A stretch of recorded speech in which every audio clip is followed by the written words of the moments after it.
I know I said I'll wait for someone to tell me they wanted to see how I made the tassels, but I'm editing this before anyone says it because I want to post it. But all I had to do was make the first strip of fondant and figure out this is the thickness that I want.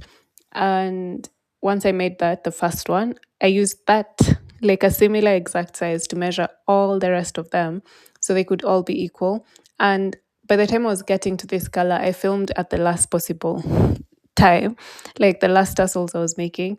And I think I was way too tired. The knife was tired. So I'm trying to cut them up and it's not doing as good a job as it was initially, the knife that is. So I tried adding some icing sugar onto my fondant to see if this would help, like to make the fondant a bit drier. But as you can see, this did nothing. And at this point, I'm way too exhausted to keep trying to find a solution. So I opted to get a longer knife.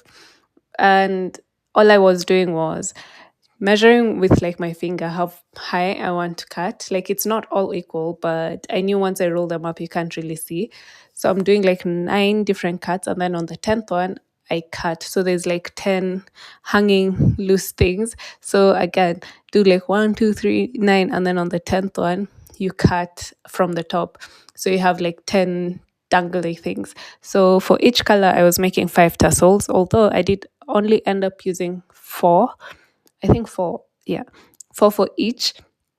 And then for making the polka dot thingies, I used different nozzles, like different round nozzles, piping tips to cut them. And it's so easy, you just use it to cut, and they all go into the nozzle.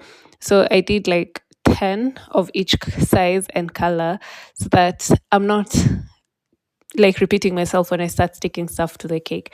And then now to make the tassel, I just took the strip that I had made initially and added a bit of water just to wrap it around itself. And do not put too much water because you do not want this to drip into the tassel parts, because you don't want them to stick together and not be like dangling. So I'm shaking it off just to make sure they're not stuck together. And once I'm ready to put them on the cake, that's how they look. This is all the colors I had made initially. And I wish I did film making the name, but this is how it looked. This is how the cake turned out. And I am so grateful I got to do this. And I will definitely see you in the next one. Bye.